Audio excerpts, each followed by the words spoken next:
turn it on properly. Marcy said we're starting.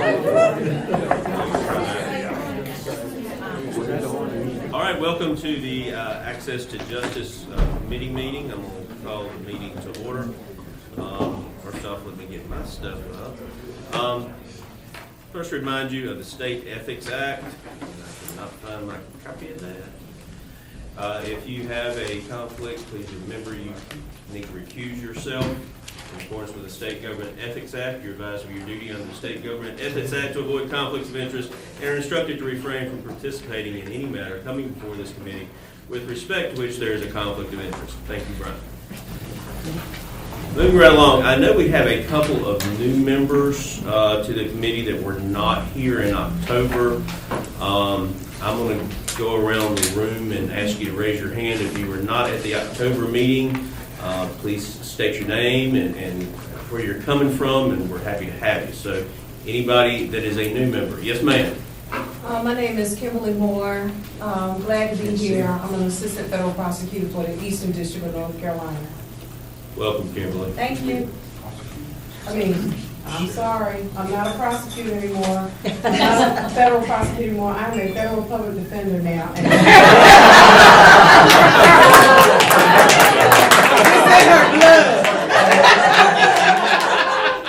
am so sorry. Okay, go back. We won't tell your clients. Say the same thing sometimes. Long time no quit. That's a one heck of a way to start being on council. Cheryl. Hi, I'm Cheryl Howell. I'm a professor at the School of Government at UNC in Chapel Hill. Welcome, Cheryl. Wade. I'm Wade Harrison. I'm a lawyer from Alamance County, and I dropped into the last meeting, but I wasn't a member of it. Well, welcome. He's a new counselor as well. Everybody knows you. Y'all know who I am. Yeah. I'm Takia Lewis Blaylock. I'm a defense attorney out of the 7th District. That's Hertford, Northampton, Berkeley, and Halifax counties. And I'm Darwin Rice. I'm the Family Court Administrator in Mecklenburg County. Welcome. Anybody else? All right. I'm the chair. The ayes have it. Trying for the April meeting. Did you get an email from Toji on that? Texas? Yes.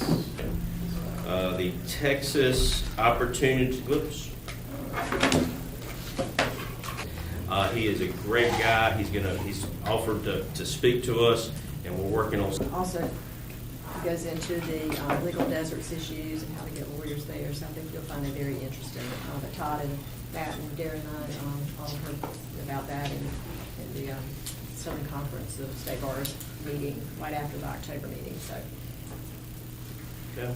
And speaking of stealing from other states, we're going to move into Florida, who did some very extensive work. I'm going to go from here. So, Brian. A large report from the Texas angles to improving access to justice in Florida and a number of so they can follow. It's important to keep in mind how they are structured. Ending would be there are some efforts that we can educational materials. Education, there's a lot of concerns about fee. Actually gone to a lawyer and found out, it's more affordable than I thought. Your materials for your consideration later, but the notion of unbundled scope representation, again, we'll get into that details in just a little bit, but they're recommending really kind of educating folks and educating lawyers on that. Any questions anyone has? In due time.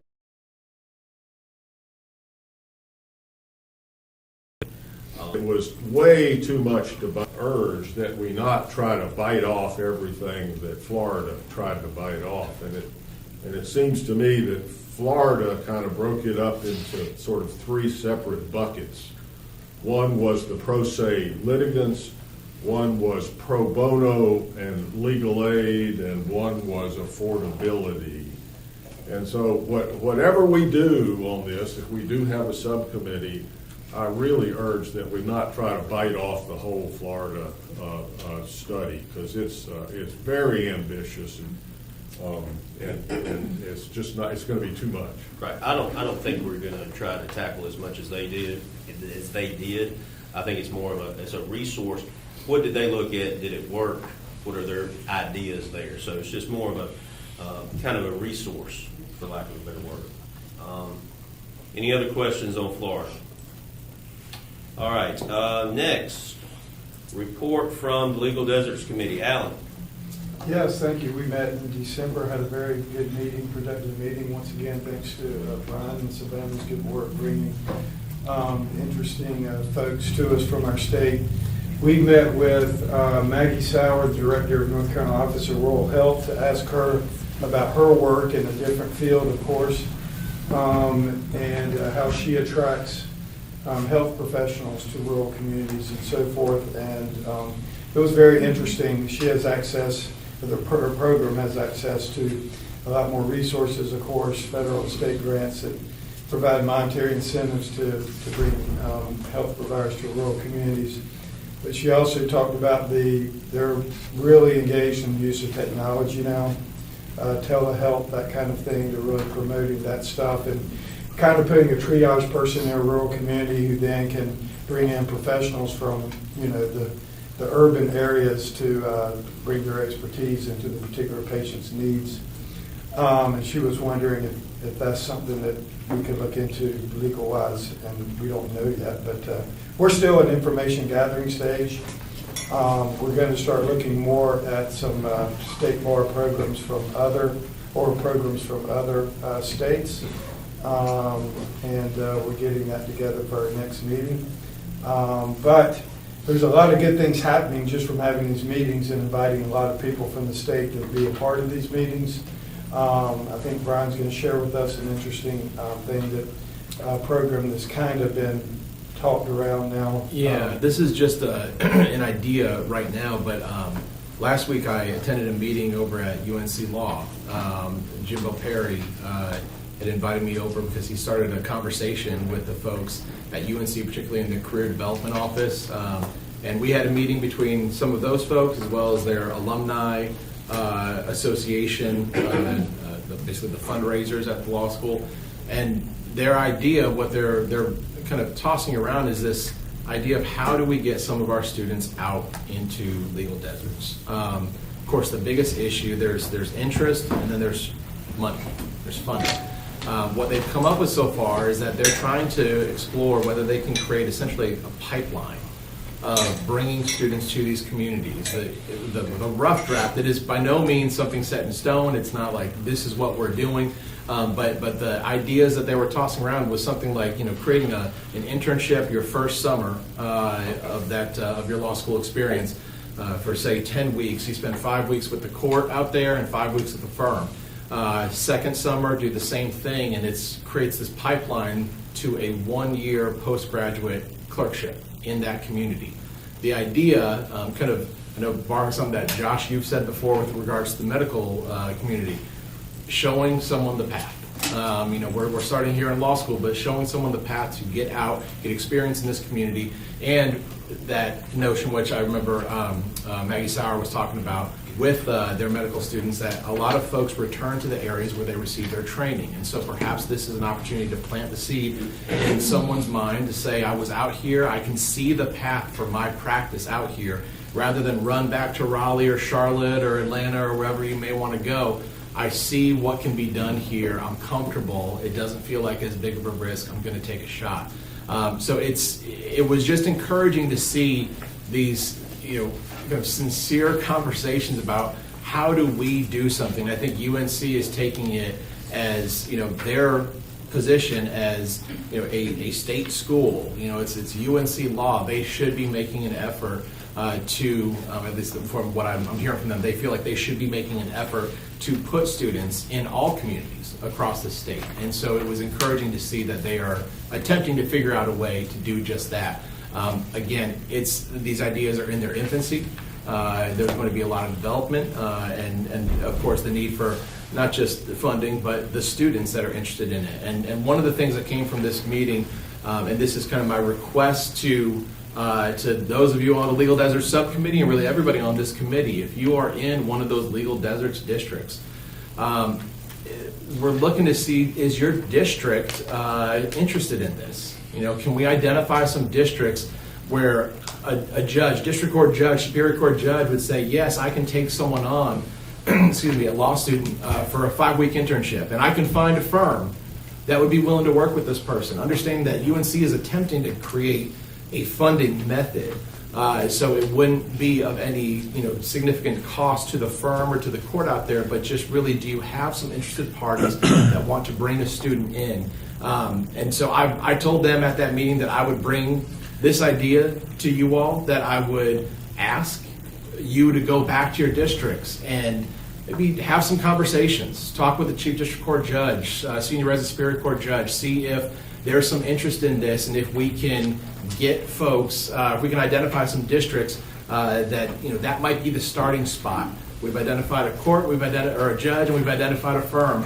We'll have to figure out where is this person going to stay out there. I know Alan LaCroix, said, well, there's a space over the garage there and a couch. There's a sleeper sofa. They can stay out there. But no, maybe we can find something where folks can actually stay out in the community and have this good experience. So that's comfortable sleeper sofa. I mean, so, but truly, that's the question. I encourage you all to have some conversations. If you think your district is interested, please do contact me, because we're going to be meeting. This group is going to meet again sometime in early to mid-February. I'd love to be able to say, hey, I've got a counselor that said their district could be interested. It's my district. Yeah. We have people leaving left and right, and nobody's coming back. And it's a big issue. Dorothy mentioned something earlier that from our district, they're trying to put in long session, giving us a public defender's office just because we don't have enough attorneys. Right. So yes, District 7. Okay, that's great. Thank you. District 2, 36. Andrea Salver. Well, it would help, I think, in my district, we could go either way. Right. But we are seeing that happening. But I think it would help if we had a little more logistics in mind, because I can just see if we bring it up, they'd say, yeah, we're interested, but where's the money going to come from? Where are they expected to stay? And these are the logistics that we were kind of spitballing ideas. Right now, the thought is, and this was an interesting thing to learn about from the alumni perspective, that UNC was talking about some of their alum that are willing to make donations that are very specific.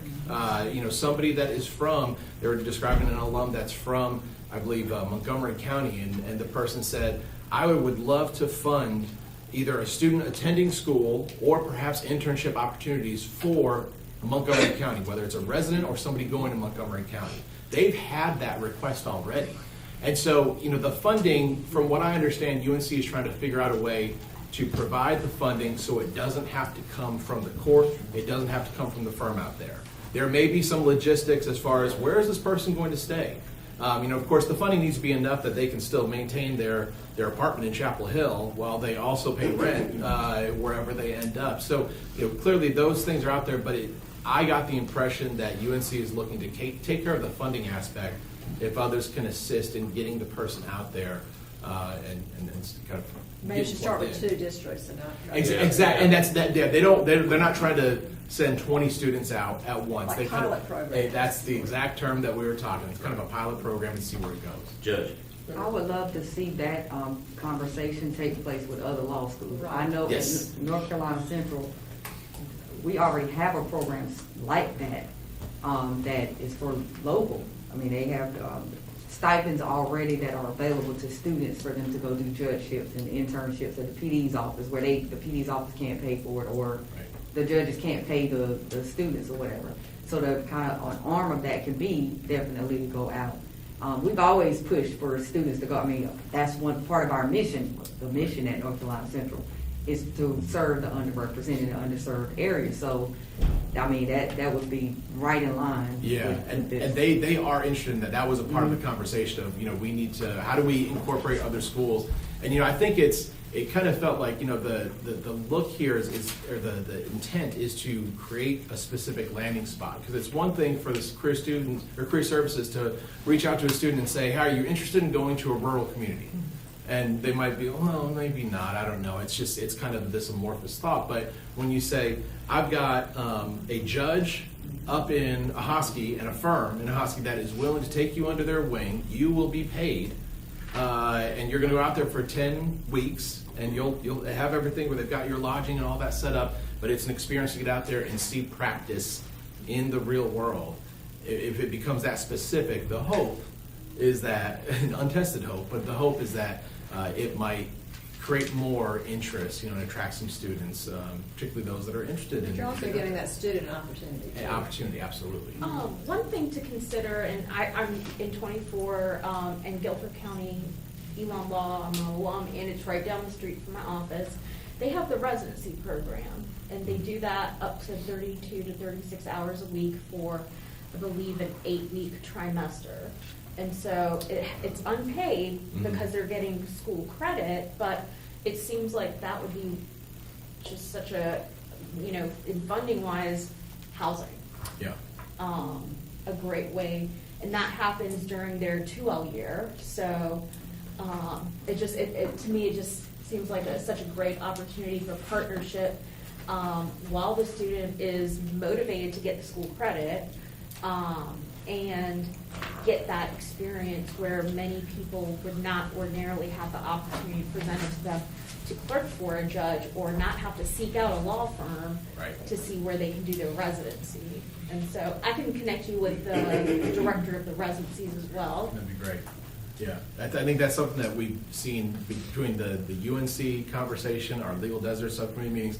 There's a lot of folks that are interested in doing this, and as much as we kind of looked at this program and thought, well, what exactly can the State Bar can't mandate people go to a particular legal desert, but we're facilitating a conversation that perhaps are bringing different pieces together. I saw Eddie, and then I think I saw Josh. One thing I think, we're talking about one side of this thing, and this is just, and I'll be brief, came from an encounter over the Christmas holidays with our local two-county bar Christmas party, is when you get talking about this kind of stuff, everybody, the walls go up because they're looking at this as a competitive kind of thing. You're taking business.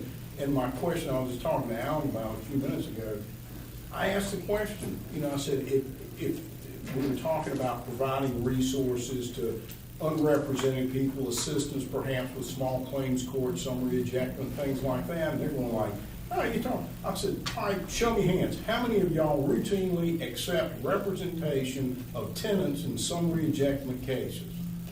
And out of the 20 or 30 people in the room, not a damn one of them raised their hand. And I said, so tell me again what your problem with this concept is.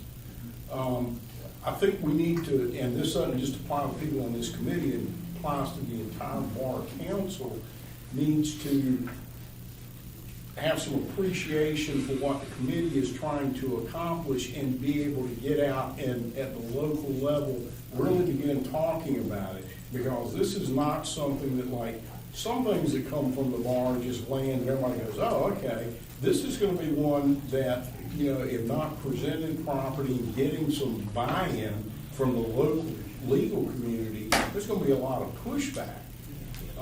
From lack of understanding. That's what I'm saying. Getting out in front of it with your local bar, we need to be back talking to people about it, talking to our judges about it, talking to people in the clerk's office about it, talking to the fellow lawyers about what we're trying to accomplish, and probably going to get some input from them at some point, but at least get them acclimated to the idea of that, there is this problem, which I think a lot of them don't even realize or don't pay any attention to it. And number two, we're not trying to, relegate the traditional practice of law to a dark closet somewhere. This is trying to fill a need that's not being met at this point, and we're not trying to introduce some way of competing with you through some public entity or some other program run by law schools and things like that. But I think there needs to be up front in this thing a lot of conversation started both through publications and things like that with the members of the state bar about what we're talking about doing, because this is something that, based on my personal experience in talking with people on several occasions about in the legal community, are kind of like, wait, what? Are very hesitant to buy into, oh, yeah, okay, it really sounds good, because they see it as something that's going to be taken away from their business, for lack of a better. I saw Josh and then Marcy with that. I was at UNC Pembroke when the ECU started opening dental clinics in rural areas.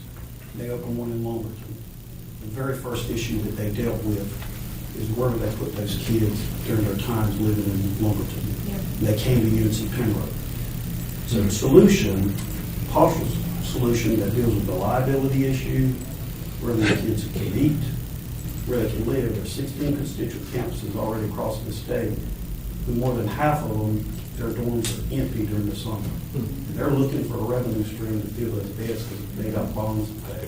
So if you get the unit, if UNC really wants to take the lead in it, they'll get the UNC system to buy in, and someone can set it that State or Elizabeth City or Silva and operate in a geographic area and touch a lot of these communities. That would be interesting if you laid the UNC system on top of these rural communities and, drew like a 30-mile diameter.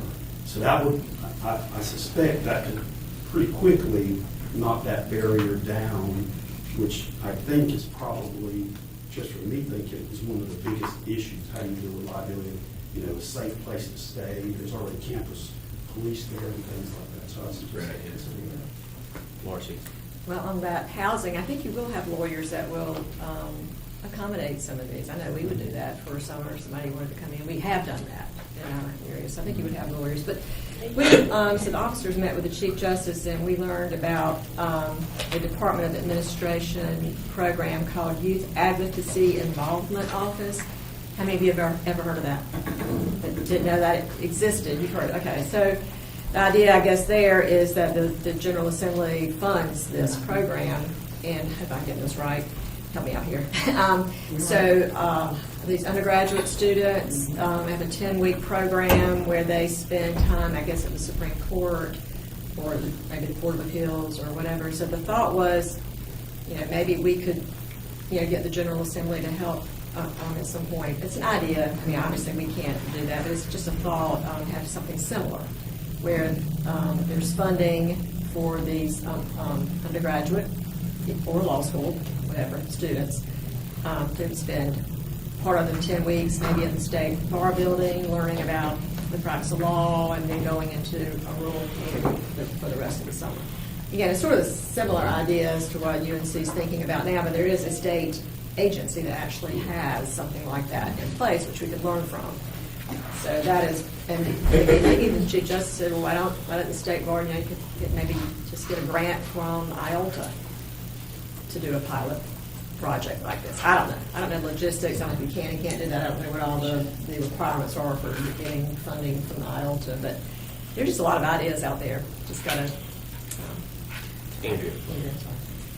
Okay, so my own experience coming from a big city and moving to a small town, I think if it's possible, if we could think a little bit outside of the law as well and have like a community host of some kind, not just the person you're working with, but to get them involved in the community by figuring out a way for them to be on a nonprofit board or some of the local activities to get them so that they're not only focusing on the law but getting to know the community, because that's part of the decision that they have to make is do they like the community.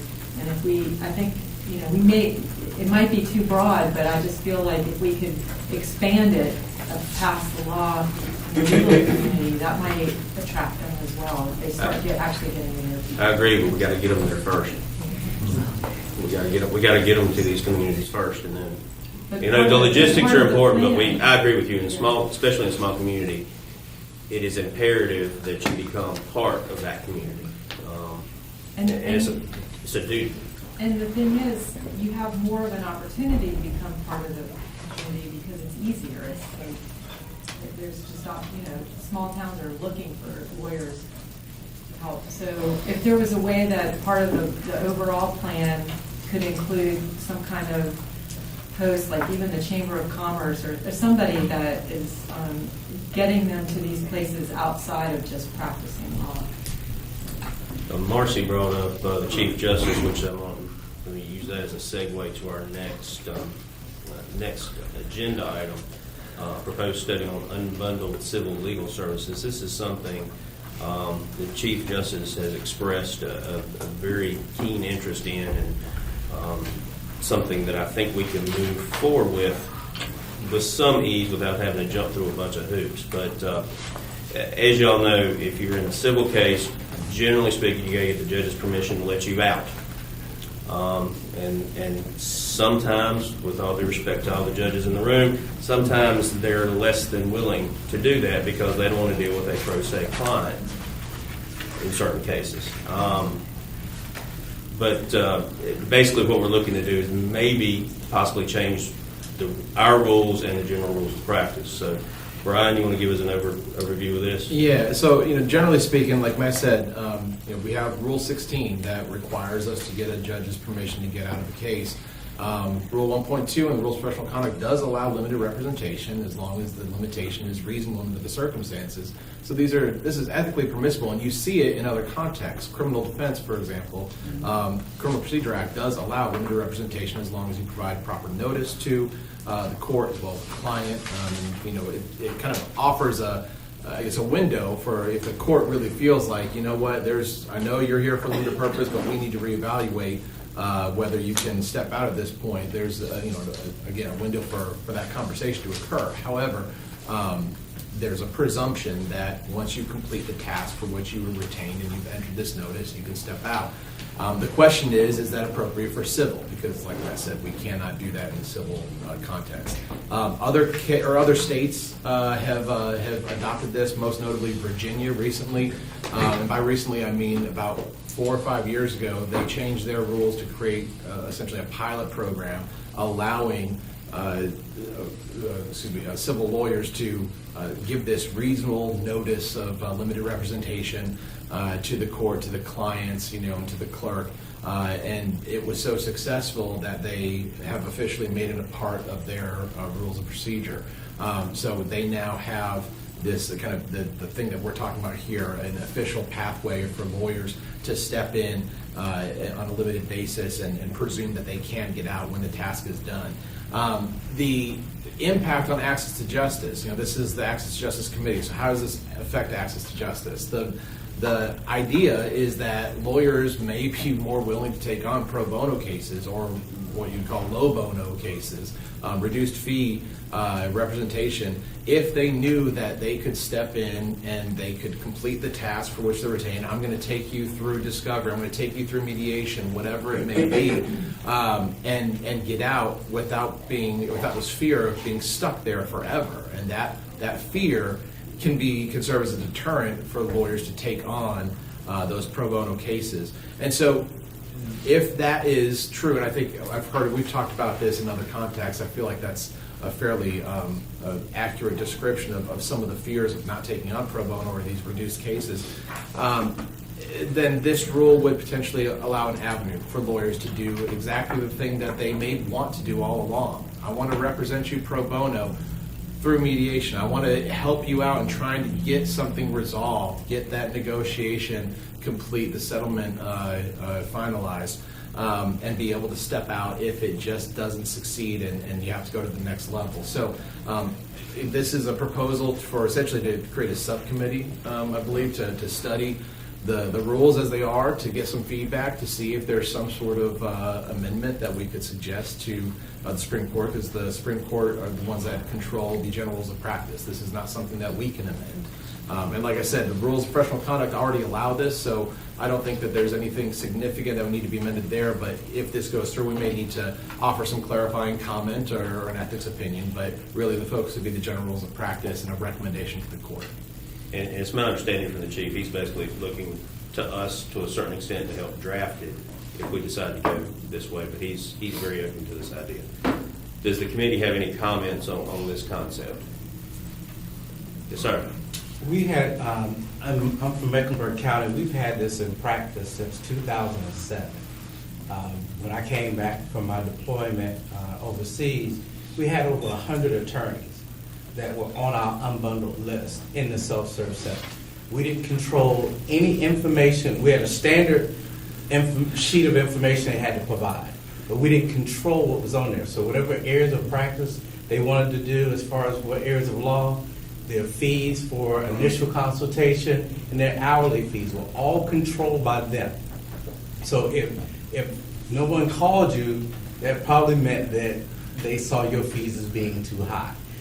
If you had a $50 consultation, but then you had a $300 hourly rate, you probably got a lot of calls for your consultation. They may save up that money and get ready for a civil trial where they say, okay, now I can afford you for this trial. Now with that, I think some judges probably can agree, if an order is put in place, they probably want you to do that order as well before you get out of that case. Yes. And so that's kind of that sticking point to why they won't let you out of the case as soon as they bang the gavel and make their ruling. So you have to kind of look at it like that. But we've had that practice for a while. It has been successful. We have those that do just filing pleadings for clients and don't represent them at all. So they type it up, it's nice, and it meets the letter of the law, and it's done up really nice, but the pro se litigant signs it. So that means at least what they initially put in the court, is going to meet that minimum standard to enter into the court and get them that hearing they need. So there's such a range as far as what they can do with unbundled services. Anything. We've had them do trial prep where they would just bring you in for an hour and a half and charge you just for that. Help you with your exhibits, help you with cross-examination, help you with everything to get ready. You pay them, and then that pro se litigant goes out and tries that trial by themselves based on the information that's provided to them. So there's just so much we could do with that that we've been pretty successful with since, like I said, since 2007. Do the judges have any pushback on it, or they're very happy about it? They're very happy about it. They actually will send pro se litigants to the self-serve center and say, there's a list down there. You need to go get one of those attorneys off that list, pay them whatever their fee is, and then come back and try this again. Because what they're trying to present may not meet what they're trying to get as far as a ruling. So then they just tell them, instead of saying dismiss to get out of my courtroom, they'll say, I'm gonna have to dismiss this, but they have a list of attorneys that have reasonable rates. We're not gonna get one of those to represent you on this motion. And then that'll get you back in the court and get you what you're asking for. Is that just in family court or all across? It is all across. So we've had evictions, we've had money owed, we've had all type of civil matters, because they get to choose what type of civil matter they want to put on that list that they want to do for unbundled services. And so if I understand, it's you all have the procedural capability to do it, but then it's combined with the resource that you can send folks to the self-help center. Yes. And so, in counties where there may not be a self-help center, it could still be something that, whether this is through the clerk's office or what have you, that there can be some resource, again, to point folks in the direction. And it could even be online. Right. Because we have our list. We have a link to our self-serve center, and on there we have every attorney and all their information. So they can just say, okay, well, I like this name, and click on that name, and then say, oh, okay, those fees look pretty reasonable. Let me call them. And so they can do that as well. So that's one way. If they have places in the courthouse, they can also put it online as well. Do you have a form that has the different types of services that you fill out? Yes, that the attorneys fill out. And you have a form. Yes. that you can share. And so we send that to the attorney in Word. They fill it out. They make it a PDF. They send it back to us. And then we just post that in the self-serve center and put it online. Judge. I could give a perspective as when I used to be an attorney, but now being a judge, I have an even greater appreciation for the assistance that lawyers can give to persons in family court, especially, and because that's one of the specialty courts that I'm in. I would rather have a person get the assistance, have counsel for some phase of their litigation versus not at all. Amen. I can see a lot of benefit in the drafting of the complaint side of things. If it's just that, if it's just you come in for the custody case, but not able to, hire them for post-separation, whatever it is, Just Because temporary custody and not sign up for permanent, just do it through temporary custody. the fact that they have some contact with a lawyer in any way, any time, amount of time is much better than them not having any at all. I'm thinking subcommittee, and I'm thinking Dr. Rice volunteered a while ago. We're over here putting you on that committee. I've been to family court many times, and they're pro se, and they get everything right, they don't have a judgment of divorce, or they don't have the correct language, and they get bounced out and have to go back to start, square one. And I think it's a great idea. I think it would improve some efficiency in the court for the pro se Is client. that a motion to form a subcommittee, Gerald? I don't know. He's not falling for that That is a trap. motion. I'll make a motion to form a subcommittee. We have a motion and a second. All in favor, or any further discussion? All in favor? Aye. All opposed? And Dr. Rice, you're just Should saying. you ask him? if he wants to volunteer? Yeah, well, he's going to be chair. He's not volunteering. I mean, contact you. Yeah, well, if anybody's interested, reach out to myself, Brian, and we'll get you hooked up, and we'll make sure that, I like this idea. I think it's great. And it's, as Alice commented to me, sounds like it's very easy to implement. The forms, Because y'all you- have the system in place, it sounds like. Well, and you've got judicial consent in advance, which Yeah. gives you over the rules of professional conduct hurdles. Yeah, correct. Let's see, moving along to the next one. Oh, last meeting, the October meeting, there was a little bit of homework that was given. I'd like to give Gina Morris. Is Gina here? Gina was the first. She gets the gold star to respond for doing her homework. But the question was, what efforts are being made in your district to assist pro se and under-resourced individuals? I think what we just talked about is a great example. Judge.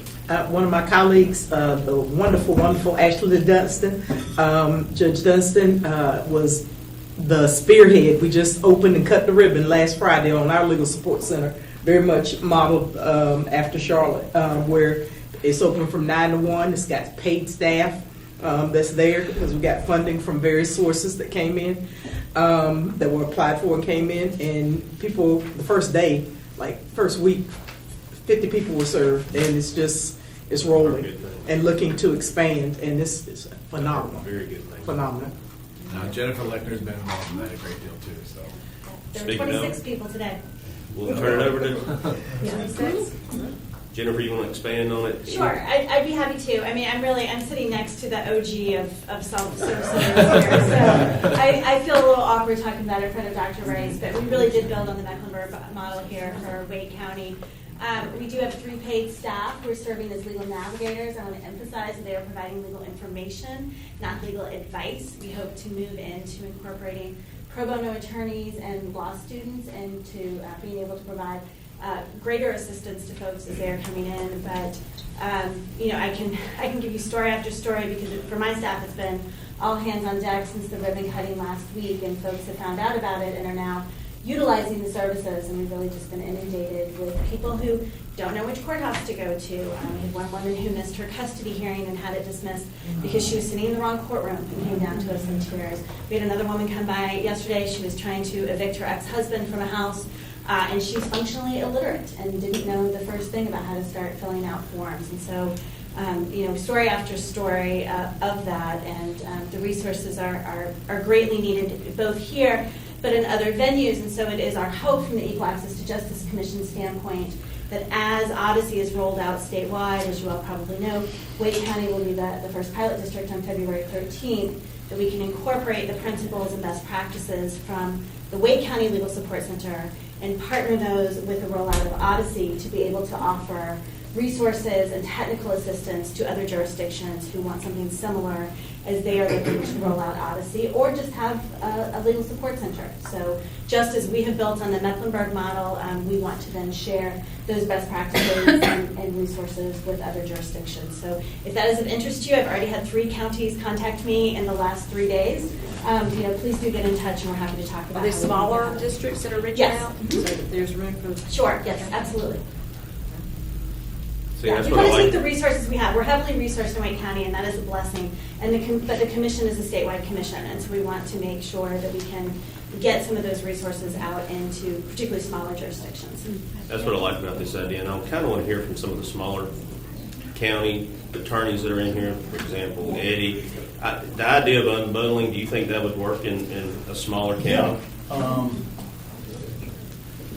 Not to get myself in trouble, we probably kind of do it without a program. Certain judges, yeah. But one of the things that's going to be interesting to see, we're one of the Odyssey rollout counties next. Well, let's see, we were supposed to do it in June, and then we're going to do it in It's February October, 13th. and then we're going to do it in November, and then we're going to do it in January. And allegedly, it's going to be in February. We'll see what happens on the 13th. But it'd be interesting to see, after a few months, what kind of experience people are having pro se, and particularly in the small claims arena, are having with that system. It's supposed to be, they're going to have video on there to explain to you how to do stuff. It sounds like it's just going to be a panacea, which it probably won't be. But it'd be interesting to see how that's working, and I don't know. I haven't seen anything. Actually, this for being rolled out in several counties across the state is still kind of like top secret. A lot of questions that we haven't been able to find somebody that can answer. But I'd like to know what kind of data that they plan on keeping, how many people are using the resources that are going to be built into the system and stuff, or people just going to be printing out forms like they do now and going on down the road. So it'd be interesting to see how that works out.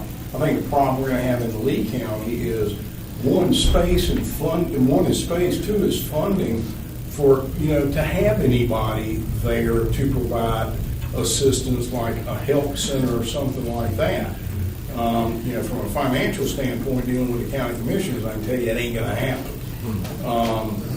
Having space somewhere in the courthouse or somewhere in reasonable proximity to the courthouse, to have a help center, even if it's just a volunteer there on a part-time basis, it ain't going to happen. This is part of the problem, is not only just being able to come up with ways of providing this service. It's going to be a tough sell in smaller communities to fund the assistance, to house the program and things like that. That's going to be hard. I think it's doable. I'm from a small community. You got a good clerk that really wants this to happen, which I think we do in Johnson County. I think we have a good bar that would be willing to put interns up for summer for a few weeks. I'm not saying it will be easy. Nothing's worth having is easy, but I still think it's great, and I think we definitely need to do everything we can do to. I think it's a great idea. Gina, we're watching the time too. Yeah, well, so Darwin and I are from the same place, and we have a lot of family law forms that come with packets that say, here's how you do an absolute divorce.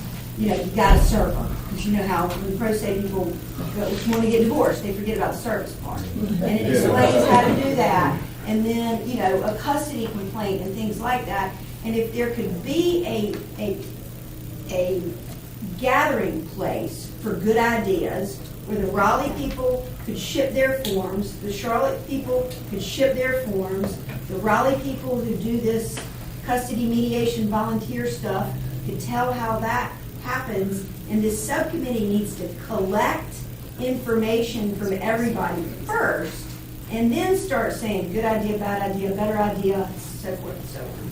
Because otherwise, this thing has the potential, I think, to go. Yeah, this is, again, to borrow from Marcy's term, this is a clearinghouse of ideas. And we're getting a lot of ideas, Florida, everything we've talked about today. That's why I'm the unbundled part, I want to move forward on that, because to me, that's very low-hanging fruit. So, anybody else from any other district want to comment on what they're doing? Yes, ma'am. Well, I just, off of what Eddie said, as he said, we're a county that is, or a district that is taken in the Odyssey. and we're going to be piloting. And I do know that the judges are very, very afraid of the pro seers and how they're going to respond to Odyssey. And if we unbundle services, I do think that might give them a little more confidence in Odyssey, because their fear is that we're going to have just, someone taking up 3 hours at a computer trying to file a complaint, and multiply that, you get 2 complaints filed over a week or something that way. So I do think that the unbundling, at first, I think I started worrying that our practitioners in our area might say, oh, that's taking a little money away, because like Daryl and I were talking, I think sometimes in the small communities when our constituents hear that there are these things coming in that might make access to justice easier for people, they don't think that. They're thinking that means it's money out of my pocket, because these people are not going to pay me now. They're going to find a cheaper way to do it, and now I'm going to not be able to support my career. But if we're dealing with Odyssey, as I think we are, and I think there's going to be some turmoil, I think there's going to be some chaos, I think that now might be a very good time to talk about some things that will take some of the pressure off of the system, because it is getting some of these pro se folks some help. So I was just going to say that I think it, strangely, adding on a new concept might be a good thing, even though we're dealing with the addition of new concepts and people are hating the ideas. All right, 2 minutes. Just Yes, real, sir. real quick, because we ran into that same thing when we started ours in 1999. But one thing you got to realize, and we've kept stats for 23 years. The 23 years I've worked in the court system, and that is that the average salary for a person that used our self-serve center has been between $0 and $25,000. So if you think somebody's going to pay your hourly rate when they only make $25,000, it's just not going to happen. So they're not taken away from them. They really are not. And that's been proven. You can go to Maricopa County, you can go to Hennepin County, Minnesota, you can go to California. All those stats say the same thing, not just Mecklenburg County. They all say the same thing. People who can afford an attorney do not want to deal with that court. They will not come in there. They will hire somebody. They will scrape up money. They will do whatever they need to do to have an attorney. They do not, because when they sit with those forms and they're sitting by themselves, or they have a little book that we have that kind of gives them example, they close that up and say, I'm just going to call an attorney, because I'm not going to sit here and try to fill out this custody packet by myself. And so they don't want to do it. It's just that if we don't have anything to offer them other than an attorney, then it is truly taking their right to the ability to come to court and ask for something away from them. It truly does. And, we went through that, and I just really, I know it's a hard sell for some people, but they just can't afford it. When you get home, take $25,000 a year, divide it by 12, divide it by 4.25, and you'll see what these folks make. They cannot afford the $300 or more an hour rate for you to try a 4-hour case. They can't afford it. So, I hear some attorneys say, I couldn't even afford it myself. So you just imagine what it must be. Thank you. All right, that kind of circles back to what Eddie said earlier. We need to use that kind of factual information to explain, somebody's living in Section 8 housing is not going to come hire an attorney. They're going to go to the self-help center. Thank you very much. The time is upon us. We will see you. Keep an eye out for